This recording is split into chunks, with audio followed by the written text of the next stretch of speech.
Welcome to my channel, The Athlete's Mentor. It is I, the Illuminous Athlete. This channel is designed to bring you knowledge to take your game to the next level. Also workout advice for those who just want to stay in good shape as well. All right. Today's title of the video is how I went from small school, NAIA, to training camp with the Dolphins. All right. So when I was playing high school football, I moved around a lot, bounced around a lot, and that hurt my college scholarships offers big time. So when it was time for me to graduate high school and go to college, I had very few offers, very small schools. So I chose to go to a small school in Kansas called Southwestern College. All right, from there, we didn't have the best coaches. We had good coaches, but we didn't have the best coaches. We didn't have the best training facilities. Basically you had to be self-made, right? So I had to take it upon myself to get to the next level, but I knew I always was going to play at the next level. I knew that in my mind, and I always had a vision and goal, and for the most part, I stuck to it. Could I have done better? Yes, I could have, and that's why I'm here to help you guys out. This is the knowledge that I'm giving you that I never had, that could have took me to the next level, and I still could be playing in the NFL or Arena Football League right now. All right. So, and just to be clear, when I was invited to the Dolphins training camp, it was during training camp. It was for a private workout. It was me one-on-one competing against another man to make the team. All right, so I'll go into that later. All right, so let's go back to Kansas, small town Kansas. It ain't nothing to do out there but drink and cornfields, right? So I just focused on football a lot, and I was very small when I went to school. Not very small, but I was pretty small. I came in like 155, 160, and also I wasn't that fast as I could be. I had decent speed, but I wanted to build my speed up more. So my first year ever there at Southwestern College, I was a wide receiver, and I ended up redshirting that year. I still was on the travel squad and stuff, but I redshirted, which was a benefit. It was a blessing for me. I really wanted to play, but I didn't need to.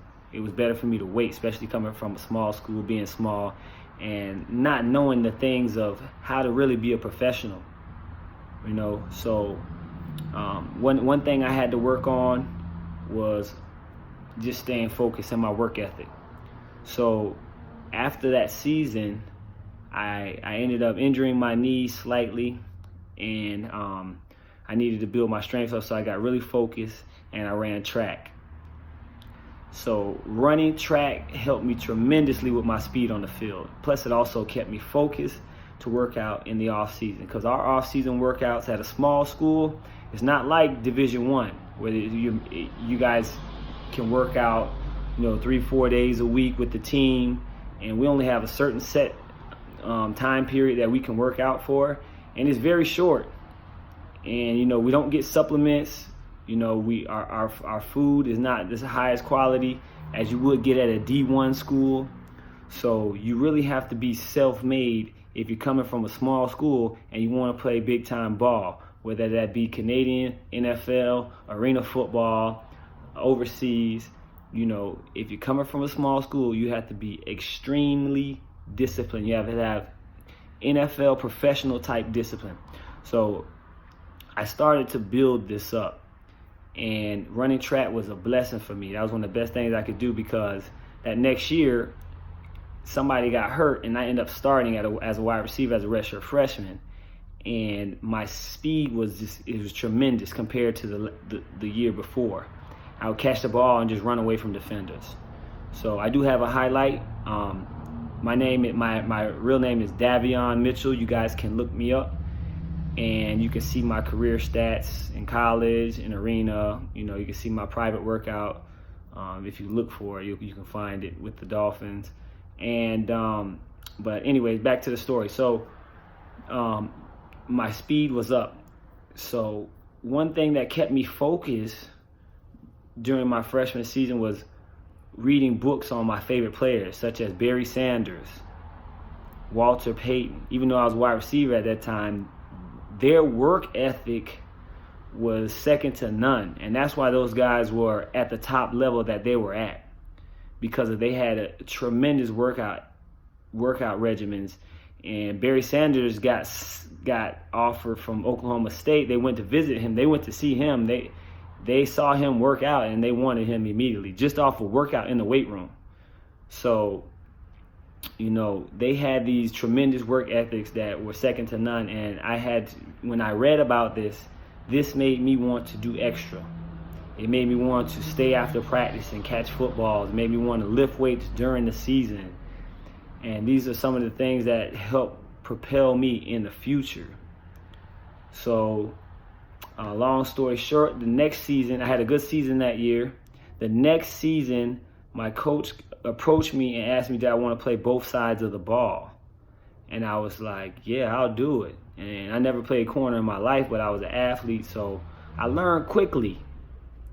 And, at first, the first game, somebody caught like a 15-yard pass on me because I blew a coverage, and I was getting ready to quit, man. I was like, Coach, I can't do it. He's like, nah, just go back out there. That same game, I ended up getting an interception. We ended up winning the game. Not only that, I took a kickoff to the house in that same game. We were playing against Bethel, Kansas.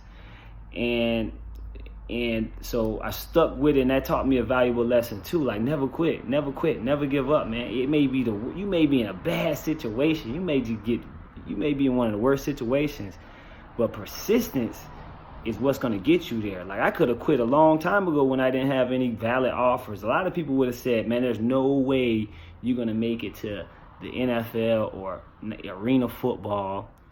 And a lot of people would think that way, but I didn't. I knew inside that I can get far. I can get very far.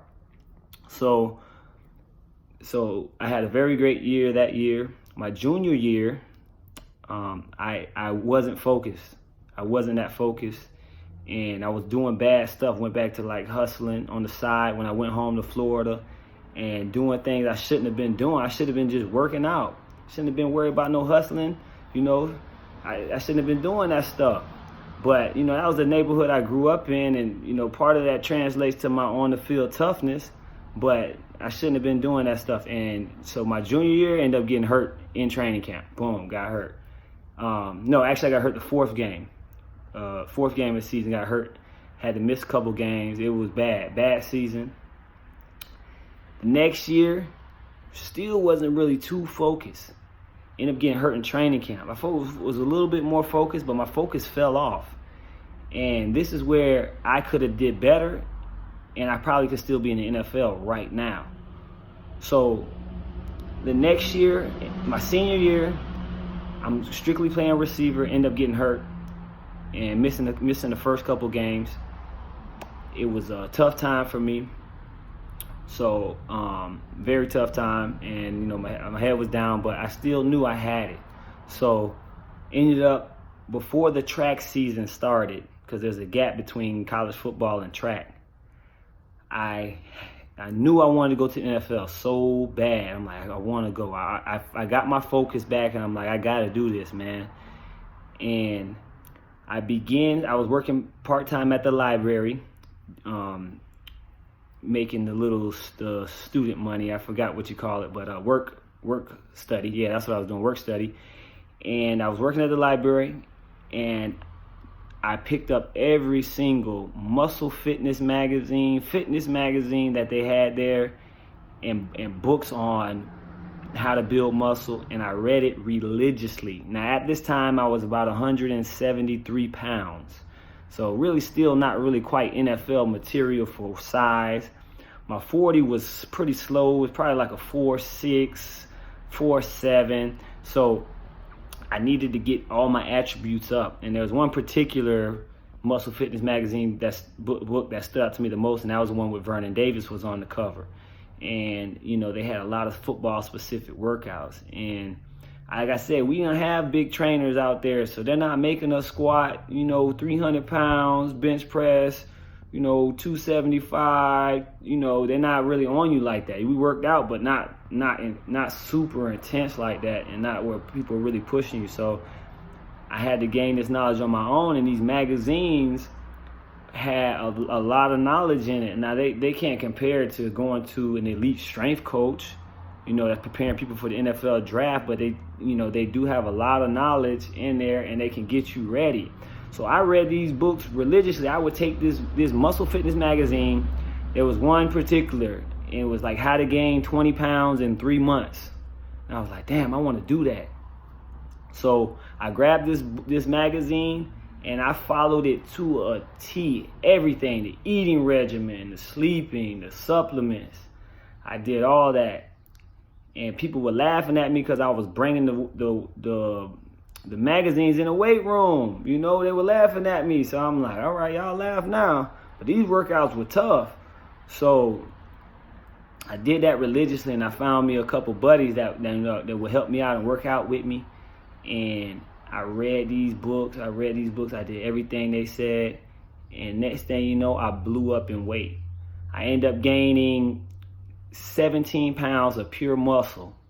I went from bench pressing 225 3 times to bench pressing it 14 times. And that's a huge jump in 3 months. And so from there, I was ready to go to the track season, So what I was doing is I still kept working out, lifting heavy 5 days a week, even during track. Didn't miss my workouts. There's no way. I'm focused. I got to go. So I was lifting heavy, and I'm running track. And I was usually a 400-meter runner, but I told coach I need to switch to the 100-meter because I need something that's going to prepare me more for the 40-yard dash than the 400-meter dash. 400-meter, you get fast, but you don't get that quick burst. So I needed that. So I started doing that. My first time ever running a 60-meter dash indoors, I almost qualified for nationals. I only got one chance to run it because I started the season late. And first time ever running it, I missed it by like a 0.2 of a second, something crazy, 1/10 of a second. So when it was time for outdoor season, what I was doing was I was working out 3 times a day, 3 times. I would do weight lift, I would go to track practice, and then I would do football-specific drills at defensive back, all right? Because I started taking a liking to defensive back, and I'm like, man, this is a position I love, and it's not very many good DBs in the league. So I started taking a liking to that, so I was doing all football-specific drills. And from me getting so big, I lost my agility. My straight line speed was there, my vertical was there, but agility was not there, so I had to really focus on that and tune that in. Well, meanwhile, during the track season, I qualified for nationals, and right before nationals, we had a home track meet. So I qualified for nationals, and then also I ran so fast for in NAIA school. I ran 10.77, which is slow compared to a lot of people, but before I even started doing this strength training, heavy training, it would have been in the 11s. It would have been real slow, right? So I qualified for nationals, and I got to race against Team Nike, Team Adidas professionals, and that was a very fun time. But it was all due to all this knowledge that I gained and applied the knowledge. You have to apply the knowledge. You can't just get the knowledge and not do it. So right before nationals, it was a month out. We had a track meet at home. Now it was a month out. And then a week later, I had a regional combine that I signed up and I had to pay for because there were no scouts coming to my school to come see me. They did come see me after my sophomore year. The Giants came out and scouted me, but ain't nobody coming out as a sophomore from an NAIA school. It ain't happening. So they did come scout me in the sophomore year, but they didn't scout me anymore. So I had to pay for a regional combine. I don't see them really no more. I think you still might be able to find some. There's some other type of combines you can go to, but you can also go to a pro day, and you might have to pay. But you can also go to a pro day to a bigger college that's around you. I wouldn't find the biggest college, but because that's going to be usually the bigger they are, the harder they are to get into. So, but find a local college to you if this applies to you, and try to go to their pro day. All right, I know this story kind of long, but I'm going to break it down to you as fast as I can. I don't want you some important stuff I don't want y'all to miss. So anyways, right before this track meet, it was a cold, rainy day, and I'm big, man. I'm big for my size. I'm at 187 pounds. I'm running very fast, and my first heat, I end up winning. So then we had finals. In the finals, somebody false started, like every time, 3 times somebody false started. And so by the 4th time it was time to run, I ran and my hamstring just blew out, popped. And I'm like, oh, what am I gonna do, man? I'm like, I got combine, I got nationals. I'm like, what am I gonna do? And I don't really advise y'all do this, but you know, I kept hitting my supplements. I was taking creatine, nitric oxide, and protein. Those 3 things, right? I kept hitting my supplements and I kept lifting. This tear was pretty bad because I tried to go to national. I tried to run before nationals, the week of nationals, and I couldn't make it. Not only that, I had a combine the next week. I'm like, man, what am I gonna do? So I'm hitting the weight still hard as I can, which I probably shouldn't have been doing. For some of y'all, I wouldn't recommend. But my body was recovering at such a rapid rate from these supplements and just being in such great shape that it recovered extremely well, but not well enough for me to make the nationals. So when it was time for combine day, by the way, how I prepared for combine, I brought a DVD. It was like combine training DVD. Told me how to run a 40, short shuttle, vertical jump. It showed me how to cheat on a vertical jump to make your reach seem shorter than what it is. And then when you really jump up, you get full extension. You know, you get a better vert, all that. And I practice this religiously. And this is how I got my 225 up as well, by using the hold your breath technique. So anyways, go to the combine. I'm nervous as shit. I'm like, my hamstring might pop. I don't know. I get there. I jump a 36 vert. I'm like, damn, that's good. Everybody looking at me like, all right, I see you, you know. So I'm like, all right, it's going well right now. The first thing I did was the vert. So then we go outside and we do the short shuttle. I said my agility was bad because I bulked up and my side-to-side movement was not good. And I ended up running like 4.3s and 4.2s. It was bad. It should have been for a DB, that's slow. It's supposed to be like 3.9s, you know, 4 flats. But anyways, time to run the 40, showtime. This is what I came here for. I'm like, man, my shit might pop. So I'm warming up. I hit the 40. First one I hit, I'm like, that felt kind of good. Go back, hit the second one. I'm like, all right, felt decent. Then they showed us the times. I ran the fastest 40 at the combine, electronic. This was electronic. I ran a 4.48 with a pop hamstring. If I wouldn't have torn my hamstring, I probably would have ran like a 4.3. But I ran a 4.48 with the fastest 40 at the combine. You know, there wasn't really many fast guys there. But everybody was asking me how I did it. And I told them, I researched this on my own. I came from basically, you know, my coach, my arena football coach used to make fun of me, say I used to play against the school of the blind because my school was so small. You know what I'm saying? So, but anyways, you know, went there, boom, killed the 40. And then I also hit the bench press. At that time, at the combine, I was tired though. You know, they really didn't give you a chance to warm up. I only hit 225 12 times. But still, from 3 to 12 at the combine, in practice I was hitting 14. But 3 to 12 at the combine, that was great. You know, that was great. And, you know, I had put up good numbers. And still, so after the combine, there were no offers or anything. So I started sending my game film out. And then since I had this, you know, they kept track of your records. It was online, all online. And any teams that were interested in you, from the NFL to the AFL to on down to indoor football leagues, could look at your stats. And so once they saw they saw my highlight tape, they would couple that with looking at my combine stats and see that I ran a 4.4 40. They knew that I could play ball. So I reached out to a couple different teams, and one of the teams that showed high interest in me was Oklahoma City, the Oklahoma City Yard Dogs. And they were in the AF2, Arena Football 2, basically like a development league for the AFL. And this was the time period when the AFL had stopped. They basically were on strike for a year. And there was there was no AFL at that time, just the AF2. So you had a lot more competition coming into this league. And so at this time, I'm basically going up against guys that are D1, mostly D1 guys and some D2 guys. You got like Oakland. I'm going up against guys from University of Oklahoma. And by the way, I had to have an open private tryout one-on-one versus a guy from the University of Oklahoma. And I'm like, shit, man, what the fuck? I'm like, I'm thinking this man, like, I'm psyching myself out like he gonna be a football god or something. And this what Mike Tyson used to do. He used to overpsych himself out and think that all his enemies that he was gonna face, his opponents, were super ferocious, way more tougher than him.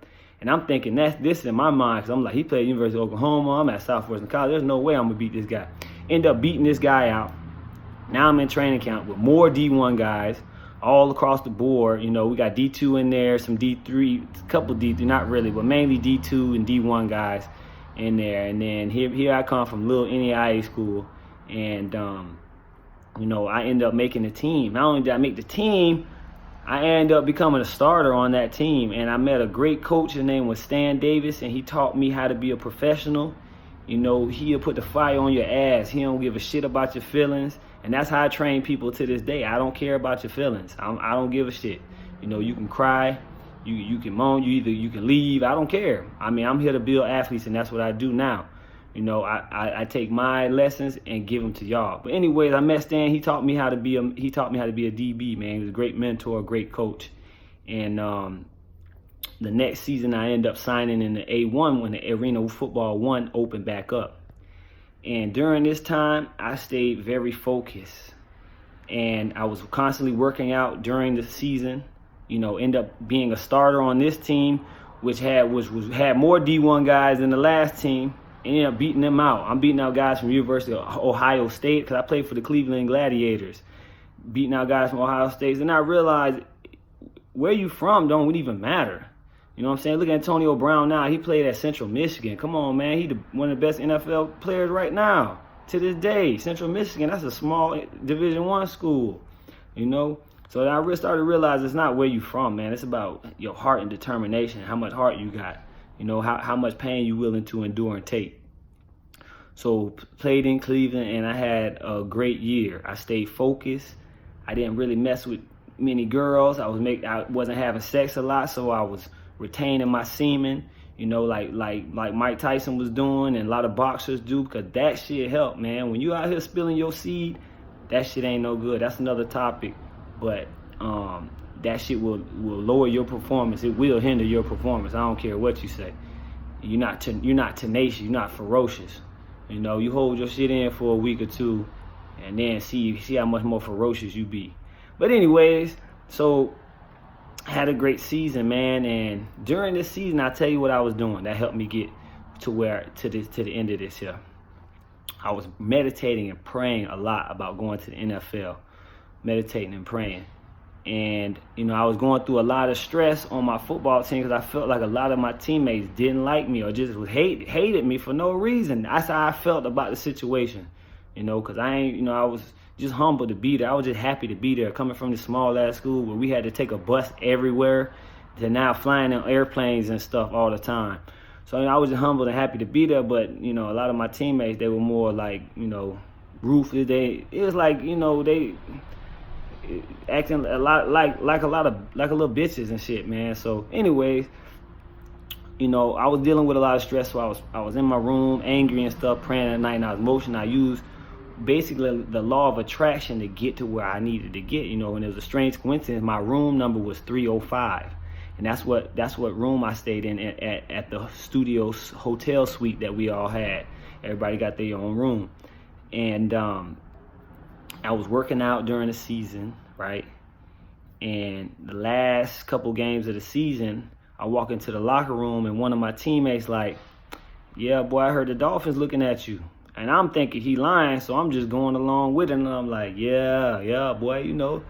And walk back into the locker room, somebody else asked me the same thing. Yeah, I heard the Dolphins looking at you. I'm like, what? So now I'm like, what the fuck these guys talking about?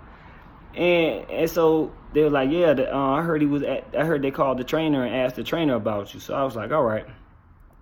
So I go to the trainer, and then I asked him, yo, did the Dolphins contact you? He was like, yeah. They asked me, hey, had you been in here? Have you ever gotten hurt? And I was like, I would never go in the training room for more than 5 minutes. I'm getting the hell up out of there. I'm not that type. I don't even like to be in there for 5 minutes, unless I'm getting a massage or something.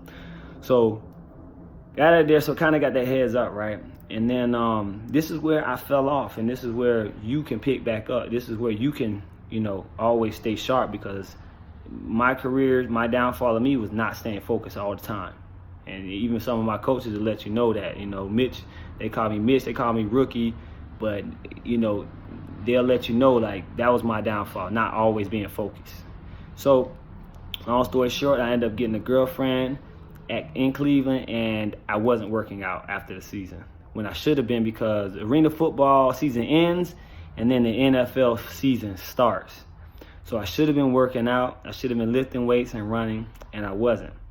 I remember one day my phone rang, and this is like a South Dakota number or something. I can't remember, but I instantly knew who it was. So for some reason, I just knew who it was, and it ended up being the Miami Dolphins. And they called me, they talked to me on the phone for about 30 minutes. And they said, hey, we can, at the end of the conversation, we can either bring you in a couple weeks, we can bring you in a couple months, or we might not bring you in at all. Just let me talk to my GM. So I'm like, shit, I'm happy, I'm excited. So I go straight to the gym that same day, right? Same day I go to the gym. After the gym, I wash up, get ready to go to bed. Same night. Right before I go to bed, this old lady calls me and says she's from the Dolphins, and my plane leaves at 6 a.m. in the morning. Please have all your stuff ready that you'll need.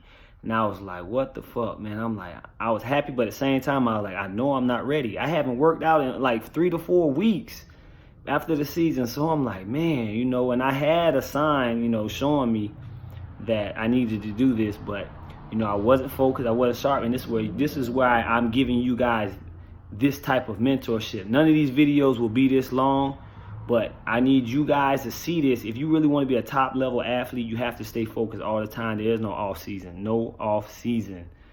Anyways, I get to the workout, and it's during training camp, and it's me and another guy. They pick him up they pick both up from the airport, and this guy had been bouncing around from different NFL teams on practice squad. They didn't even want this guy. He was a big, bulky tackling corner, and I was a cover corner, a lockdown specialist, because I could run with some of the best guys in the arena league. And so we get to the workout, and it's like 97 degrees. Meanwhile, I just came from Cleveland, where it's not even hot like that, and plus it was recently just cold. So the seasons had just changed, and I'm like, man, I'm like, man, it's so hot they made us go inside to what's called the bubble. So we're in Fort Lauderdale, because that's where they practice at. And we go into this bubble, and the bubble's so hot, it's like an oven. All I can smell is the rubber from the turf. And I'm like, man, this shit about to be bad. Because I knew I wasn't in shape. I knew my lungs had closed back up. And we get out there. They take our measurements. It's me and a bunch of coaches. Me and this one guy and a bunch of coaches out there. And they got the camera on us. They filming our workout. We had to work out with our shirt off. They want to see your muscles and all that. And we did a 40, we did a short shuttle. I know my 40 felt bad, so it was probably real slow. I don't even know what it was. Started out the drills really good, because this is when they want to see what you can do. Started out the drills really good, and they trying to kill us both. They trying to see if I'm really in shape. And started out good, but then it started fading fast. And by the time the last couple of drills, I could barely jump off the ground, because they make you backpedal so far and sprint up and then backpedal and then just sprint. They throwing the ball as far as they can. You just got to run and go get it. So anyway, by the end of the workout, I thought I was like, man, I thought I did horrible. And then one of the scouts came to us and he said, all right, guys, you're going to go get physicals. I'm like, maybe not make the team. But anyway, long story short, we get to the end, and the guy's like, why aren't you in shape? He tells me, why aren't you in shape? He sends the other guy to go get his physical. And, I had no excuse. But this is the information and knowledge that I'm going to give to you guys, and I'm going to do my best to help you guys succeed. I'll even do, private coaching over the phone, one-on-one, you know, whatever it takes to get you guys up to the top, because now I have that gift to give people the ability to stay focused year round and have a mentor, because I didn't have a father figure in my life. No excuse, you know what I'm saying? But, you know, I think mentors are very important in people's lives to keep them focused no matter what you're doing. All right, guys. So anyway, that's how I made it from small college football to the NFL. You know, and that was my one chance shot at the NFL, and I had it. They really wanted to sign me. They didn't even want to sign this guy. The scout told me they only brought this guy just in case I wasn't in shape, and that was it. And he told me at the end, you could play NFL football, but you have to be in shape, man. You got to take this serious. And that was my shot. So I don't want you guys to have to go through these type of situations. So I'm going to do my best to mentor you as best as I can. And I wish y'all all the best of luck. Hit me up with any questions. All right. It's Coach Davion, the Illuminated Athlete. And I'm here to help you guys on my channel, The Athlete's Mentor, to be the best athletes that you possibly can be. All right. Peace.